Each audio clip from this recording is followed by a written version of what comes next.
오늘 우리는 이제 로마 백부장이 발자취를 따라 걸어온 진정한 감사의 여정 마지막 시간입니다. 첫 번째 시간에는 나의 교만과 또 세상의 권위를 내려놓는 겸손이 바로 감사의 문을 여는 첫 번째 열쇠임을 우리가 살펴봤고, 두 번째 시간에는 우리의 감사가 우리의 마음 속에서만 머무는 것이 아니라 다른 이의 아픔을 끌어안고 그의 가치를 존귀하게 세워지는 구체적인 사랑의 열매로 나타나야 함을 우리가 살펴봤습니다. 그리고 오늘 우리가 이제 감사가 마침내 어디까지 미치게 되어야 되는지, 우리의 신앙의 가장 높은 목표가 무엇인지 함께 묵상해 보기를 원합니다. 그것은 바로 우리의 삶을 통해서 하나님의 마음을 뜨겁게 감동시키는 그 내용으로 우리가 나아갈 수 있어야 된다라는 주제입니다.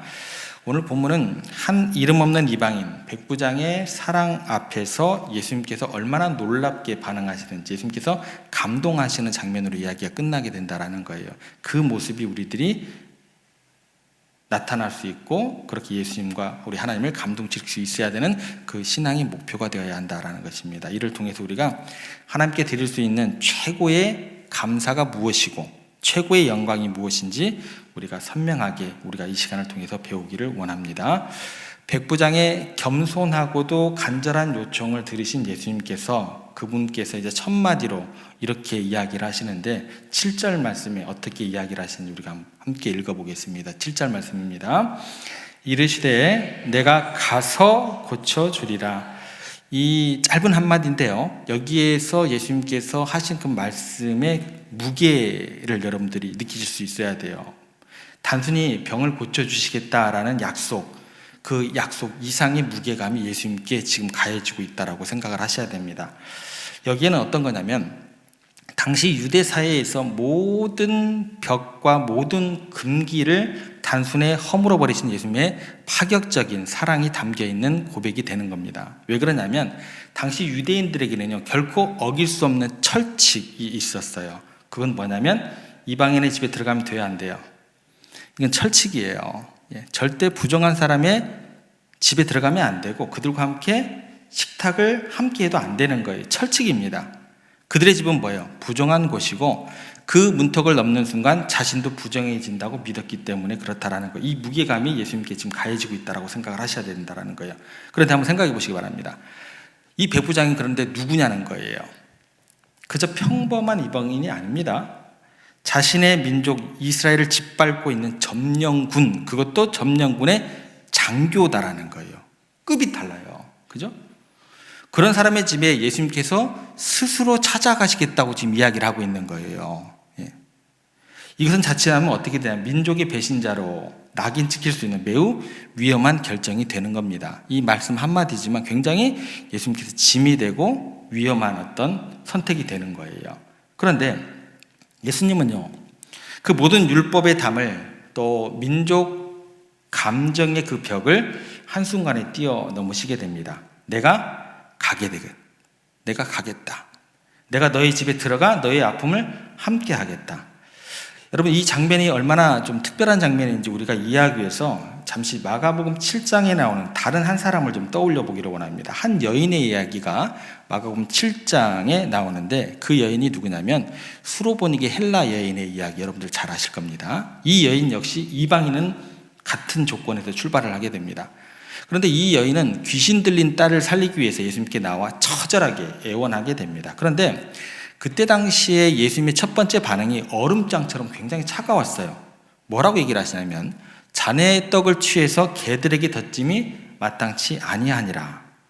물론 이 말씀 자체가 근본적으로는 우리가 이렇게 접근할 수 있어요. 여인의 믿음을 시험하시고 더 큰 믿음으로 이끄시려는 주님의 깊은 뜻이 담겨 있겠거니 라고 생각할 수도 있습니다. 그런데 결과적으로는 뭐예요? 어쨌든 주님께서 쉽게 그 딸의 나음을 허락하지 않으셨다라는 거 부정할 수 없어요.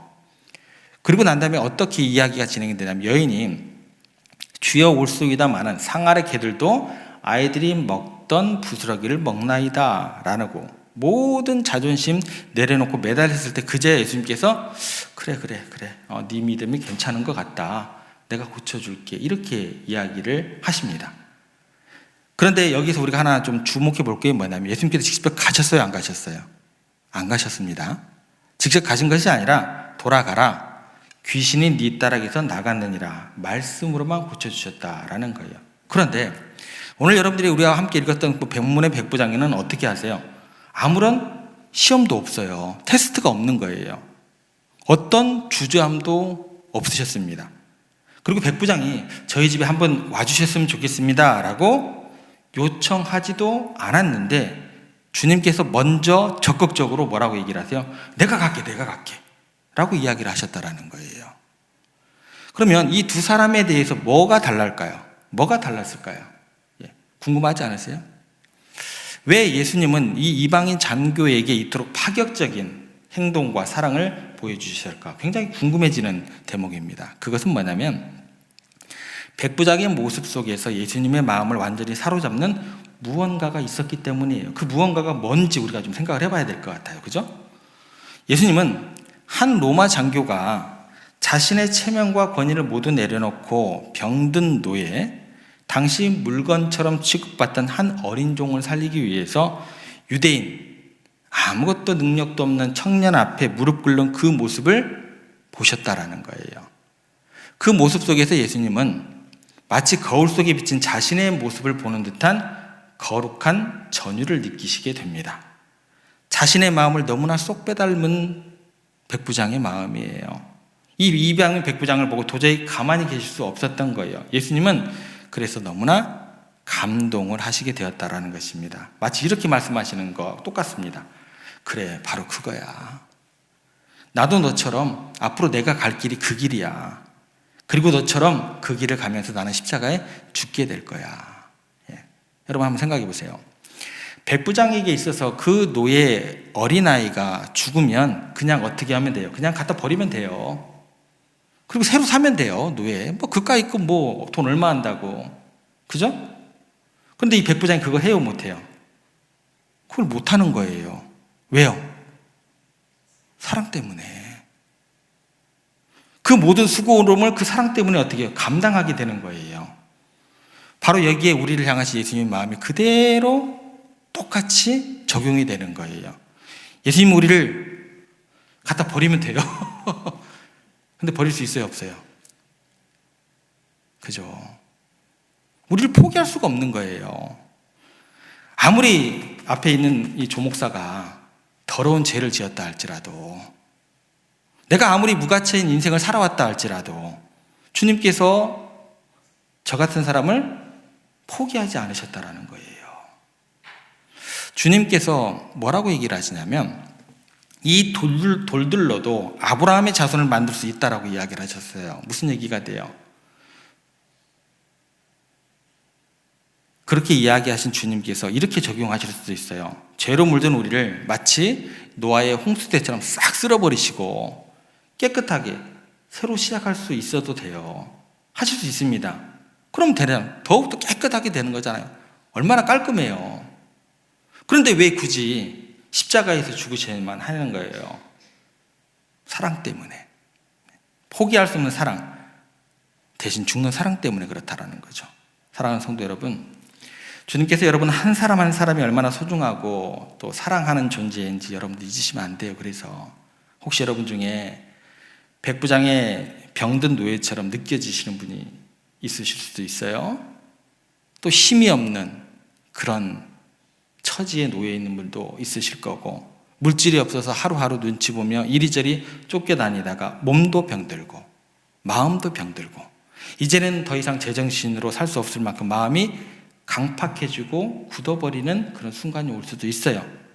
그때 우리는 어떻게 해야 돼요? 말씀으로 돌아와야죠. 예수님의 이 사랑을 기억해야 되는 거죠. 여러분들의 아픔을 기억하시고 아시고 함께 하시는 주님 곁으로 여러분들이 더 가까이 나아가셔야 된다는 거예요. 그리고 우리를 구원하기를 간절히 원하시는 그 주님의 마음을 우리가 깨달아 알아야 한다는 것입니다. 그래서 주님께서 말씀하시는 것이 뭐예요? 내가 가겠다. 세상에 나를 손가락질하고 오해할지라도 나는 너와 그 아름다운 그 사랑의 현장에서 내가 너와 함께 있고 싶다. 우리의 마음이 주님의 마음과 통할 때 그때 기적이 시작되는 거예요. 우리 삶의 모습이 주님의 성품을 닮아갈 때 주님은 세상 모든 일을 제쳐두고 가장 먼저 우리에게 달려오시는 분임을 여러분들 꼭 믿어 의심치 않게 되시기를 부탁을 드립니다. 그런데 이제 그 순간 백부장은 예수님의 발걸음을 멈추게 하는 굉장히 충격적인 고백을 하게 됩니다. 8절 말씀, 백부장이 어떻게 고백을 하는지 같이 주의 깊게 읽어보겠습니다.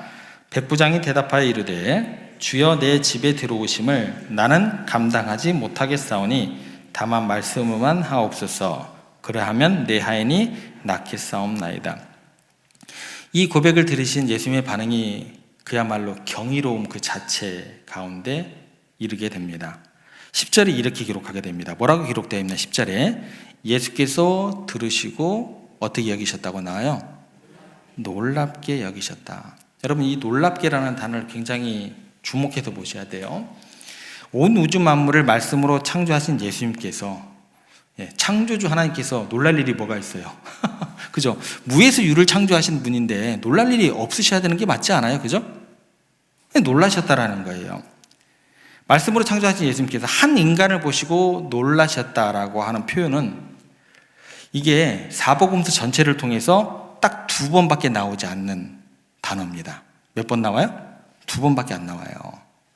그런데 재밌는 것은 뭐냐면 놀랍게도 이 2번의 놀라움은 정확히 정반대되는 이유 때문에 사용이 돼요.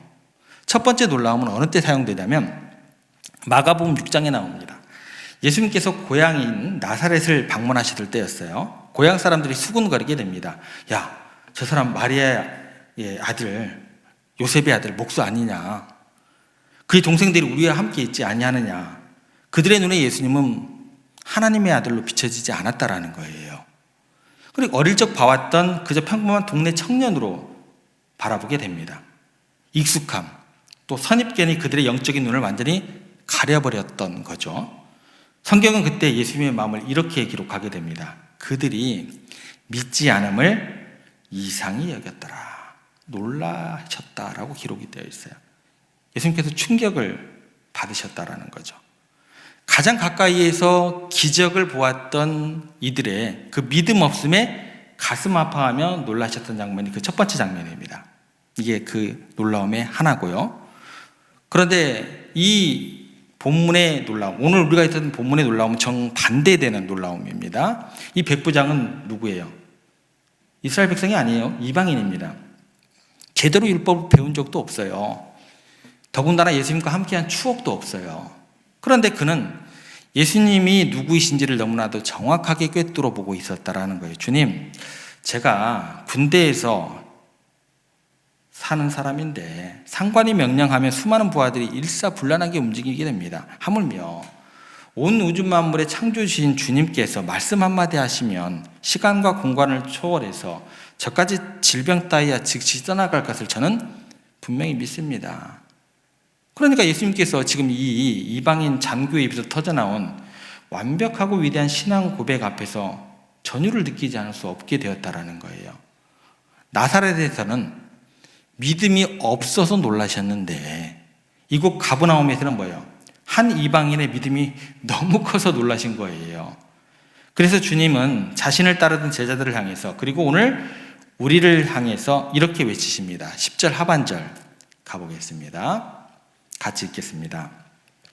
내가 진실로 너희에게 이르노니 이스라엘 중 아무에게서도 이만한 믿음을 보지 못하였느니라. 자, 그러면 우리에게 스스로 이렇게 질문해 봐야 됩니다. 오늘 우리들의 모습은 어떠한지 질문해 보시기 바랍니다. 주님께서 지금 여러분들의 신앙생활을 보시고 어떤 생각으로, 어떤 놀라움으로 느끼고 계실까요? 혹시 너는 나를 안다고 한지 10년, 20년, 30년, 50년이나 지났는데 어찌하여 아직도 그 작은 문제 앞에서 그토록 흔들리고 나를 믿지 못하느냐 하시면서 우리의 믿음 없음에 안타까워하시며 놀라고 있지는 않으시는지, 아니면 네가 그토록 캄캄하고 절망적인 상황 속에서도 나를 이렇게 신뢰하는구나, 너가 나를 진정 너의 삶의 주인으로 인정하는구나 하시며 여러분들의 큰 믿음에 감동하고 놀라고 계십니까? 바라기는 여러분의 믿음이 하나님을 기쁘시게 놀래켜 드리는 기적의 통로가 되기를 간절히 소망합니다. 그리고 예수님의 감동은 여기서 끝나면 안 되겠죠. 백부장의 그 사랑과 믿음은 마침내 생명의 열매로 맺어지게 됩니다. 13절 한번 가보겠습니다. 같이 읽어보겠습니다. 예수께서 백부장에게 이르시되 가라 내 믿음대로 될지어다 하시니 그 즉시 하인이 나으니라. 그러니까 백부장의 사랑은요 그대로 누구에게 감동으로 다가가게 돼요? 예수님께 감동을 일으키게 되었고, 그 감동은 어떻게 되는 거예요? 죽어가던 한 생명을 살려내는 위대한 구원의 역사로 일어나게 되었다라는 거예요. 여러분들, 이 단계는요 과정이 굉장히 중요해요. 이 과정 생략되고 구원의 역사가 일어날 수 있을까요, 없을까요? 제가 목회하는 동안 여러분들 예수천당 불신지옥 계속 이야기 들으실 거예요. 필요 없는 얘기를 해서 복음에 대한 반감을 줄 필요가 없습니다, 여러분들. 백부장의 사랑이 예수님을 감동시켰고, 그 감동은 죽어가던 한 생명을 살려내는 위대한 구원의 역사로 이어졌다는 것 꼭 기억하시기를 바랍니다. 이것이 바로 우리의 감사가 도달해야 될 최종 목적지입니다. 우리가 받은 은혜에 진심으로 감사한다면 그 감사는 반드시 어떤 일로 나타나야 돼요? 사람을 살리는 일로 나타나야만 합니다. 세상을 죽이면 안 돼요. 사람들을 교회에게 멀어지기만 하면 안 된다는 거예요. 여러분 한번 생각해 보시기 바랍니다. 죽음의 문턱에서 살아 돌아온 이 노예 아이가 이 모든 사실을 알게 되었을 때 그의 남은 인생이 어떻게 달라지게 될까요? 아마 사람들이 그에게 이야기할 거예요. 야, 너 정말 대단한 일을 겪었어.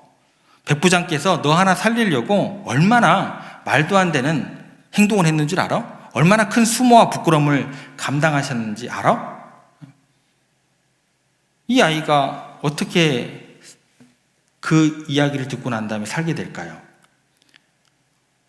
노예에게 있어서 자유가 최고의 가치잖아요. 어떻게 해서든지 주인의 눈이 자기에게 미치지 않을 때 도망쳐서 자유를 얻는 게 노예들의 꿈 아니에요? 그 얘기를 딱 듣고 난 다음에 이 아이가 주인을 배신하고 도망치는 것이 그의 꿈이 계속 될 수 있을까요? 여러분, 신앙생활은요 여러분들 끌고 가서 물가에 갔다가 물 먹이는 게 아니다라는 거예요. 목사인 내가 여러분들을 끌고 가가지고 물 드세요, 기도하세요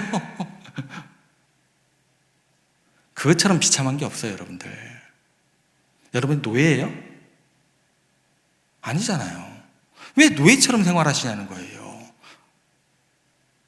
주인이 자유를 주겠다고 해도 아마 그는요 영원히 그 주인 곁에 머물면서 기쁨으로 스스로 종이 되기를 선택했을 거예요. 안 그럴까요? 주인의 소원이라면 자신의 목숨이라도 바쳐서 그 사랑에 보답하려고 했을걸요. 중국 춘추 전국시대의 명장이 있습니다. 오기 장군에 대한 유명한 고사가 있습니다. 사마천의 사기에 나오는 연저지인이라는 이야기입니다. 전쟁터에서 한 병사의 다리에 끔찍한 악성 종기가 발생하게 됩니다. 피고름이 터져나오고 살이 썩어 들어갑니다. 그때 천하를 호령하던 대장군 오기가 망설임 없이 그 병사 앞에 무릎을 꿇었습니다. 그리고 자신의 입을 그 더럽고 냄새나는 상처에 대고 피고름을 직접 빨아내기 시작했습니다. 그리고 나왔어요. 이 소식이 고향에 있는 그 병사의 어머니에게 전해지게 되었어요. 사람들은 당연히 그 소식을 듣고 어머니가 기뻐하며 죽을 뻔했던 우리 아들이 살아났구나 라고 생각하면서 춤출 거라고 생각을 했어요. 그런데 뜻밖에도 그 소식을 전해들은 어머니가 그 자리에 주저앉아서 대성통곡을 하기 시작합니다. 사람들이 너무나 황당하잖아요. 놀래가지고 그 이유를 묻자 어머니가 눈물을 훔치면서 이렇게 대답을 하게 됩니다. 아주 오래전에 제 남편도 오기 장군님께 똑같은 은혜를 입었습니다. 나처럼 천한 병사를 위해 대장군께서 무릎을 꿇고 입을 대셨다라는 그 충격적인 장면 앞에서 그날 이후 남편은 그 감격을 이기지 못해 전쟁터에서 목숨을 아끼지 않고 싸우다가 가장 먼저 전사했습니다. 이제 하나뿐이 없는 제 아들 녀석도 그 오기 장군의 그 사랑을 갚기 위해서 분명히 자기 목숨 돌보지 않을 것인데 제가 어찌 행복할 수 있겠습니까? 제가 어찌 울지 않을 수 있겠습니까? 사랑하는 여러분, 한 인간인 장군이 베푼 사랑에도 사람은 감격해서 자기 목숨을 바쳐 보답하려고 합니다. 하물며 온 우주의 왕이신 하나님께서 우리의 더럽고 추한 죄를 구원하시기 위해서 친히 종의 모습을 가지고 이 땅에 오셨어요. 단순히 종기를 빨아내신 정도가 아닙니다. 우리의 모든 죄악을 대신 짊어지시고 십자가 위에서 모든 물과 피를 다 쏟아내셨습니다. 그렇게 자신의 생명을 우리에게 주셨습니다. 그 헤아릴 수 없는 사랑을 받은 우리가 어떻게 살아야 될까요? 어떻게 사는 게 마땅한 삶이 될까요? 신앙은요, 고민하셔야 돼요. 아무리 생각 없이 암송구절 한 1000개 외우면 신앙생활이 되는 게 아닙니다. 그저 나 혼자 복 받고 나 혼자 잘 먹고 잘 살고 달달달달달달 성경 구절 외우고 조용히 천국에 가는 것, 그것이 감사의 전부가 될 수 없는 것입니다. 주님의 마지막 소원이 무엇인 줄 아세요? 내 죽음이 헛되게 하지 말아라. 그게 뭐예요? 땅끝까지 이르러 내 사랑의 증인이 되어다오. 죄와 절망 속에서 죽어가는 저 영혼들을 내게로 꼭 인도해 다오. 주님께서 우리에게 물으십니다. 너는 나에게 무엇으로 감사하고 있느냐? 누가복음 15장 우리에게 분명히 말씀하십니다. 죄인 한 사람이 회개하고 아버지께로 돌아올 때 하늘에서는 우리가 상상할 수 없는 큰 기쁨의 잔치가 벌어진다고 이야기를 해주십니다. 하나님의 마음을 가장 크게 감동시키는 것, 예수님을 가장 기쁘게 놀라게 해드리는 것, 그것이 바로 길 잃은 한 영혼을 주님께로 인도하는 것임을 여러분을 꼭 기억하시길 바랍니다. 말씀을 정리합니다. 올 한 해 우리에게 베푸신 하나님의 은혜가 얼마나 크고 놀라우십니까? 그 은혜에 보답하는 최고의 길은 백부장처럼 나의 권위와 자존심 내려놓고 내 곁에 있는 상처받은 영혼을 어떻게 해요? 존귀하게 여기면서 그의 손을 붙잡고 주님 앞으로 나와서 하나님의 마음을 감동시켜 드리는 것임을 기억하시기를 바랍니다.